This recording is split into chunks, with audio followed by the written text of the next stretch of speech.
Bigger, brawnier, better. 3 B words that sum up the goal of the all-new 2005 Dodge Dakota midsize pickup. So where to begin? Well, for starters, confirming its personal use status, this year the regular cab is out. The extended club cab with twin rear-hinged access doors is in as the starter body. The Dakota 4-door quad cab also continues, and both cabs are available in SL, SLT, and Laramie trim. As the new Dakota is bigger, 3.7 inches have been added to overall length. At 218.8 inches and with a 131.3-inch wheelbase, this is one big midsize truck. Standard bed length for the club cab is 6 foot 6 inches, while the quad cab gets a 5 foot 4 inch bed. But where you really separate the big boys from the middleweights is in box depth and width. At 17.6 inches, it is only 2.5 inches shallower than Big Brother Ram, but 4x8 building materials only fit above the wheel wells. Styling is certainly brawnier, more chiseled, with a taller grille and sporty overlapping headlight lenses, blending the best of the Ram and Durango. The protruding front looks like the result of a barroom brawl, but the dually look rear fenders and dual barrel taillights balance the swelling up front. Now for the meat and potatoes. The carryover 3.7-liter, 210-horsepower Magnum V6, mated to a new Getrag 6-speed manual or optional 4-speed automatic, is the standard power. But now Dodge offers not one but two 4.7-liter V8s. Our test truck's standard output V8 with 230 horsepower and 295 pound-feet of torque.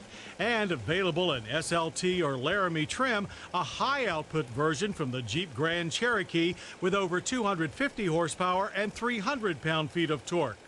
Power comes on quickly at launch. Our 230-horse SLT quad cab bullied its way to 60 in a fine 9.3 seconds and raked in the quarter mile in 17.2 seconds at 80 miles per hour. There is plenty of low-end grunt off the line. Hitch on a maximum tow rating of 7,150 pounds or a maximum payload of 1,720 pounds, and this mammoth midsizer digs deep into any weekend job. While a 6-speed manual is standard, our SLT V8 had a 5-speed heavy-duty automatic with tow haul mode, the only smaller truck with that feature, as well as our truck's available full-time high-low 4-wheel drive transfer case. The 2005 Dakota rides on a stiffer frame with a new, smoother-riding coilover shock front and leaf spring live axle rear. Wheels are standard 16 or optional 17-inch. Turn-ins are quick and greeted by moderate understeer. The suspension is soft by 4x4 standards, producing a fair amount of body roll, but good grip is always maintained. To stop the Dakota is a new front disc rear drum braking system. While rear ABS is standard, our SLT lacked the optional 4-wheel ABS. So panic stops from 60 to 0 produced a fair amount of lockup and hop. They were also long at 146 feet. Still, the pedal feedback was fine and straight stops were the norm.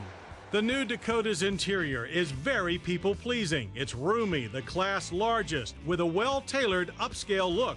Seats are covered in either cloth or leather, and heat is available for both. Gauges wear sporty white faces, while the prominent center stack dons big vents and more substantial knobs for both climate and audio.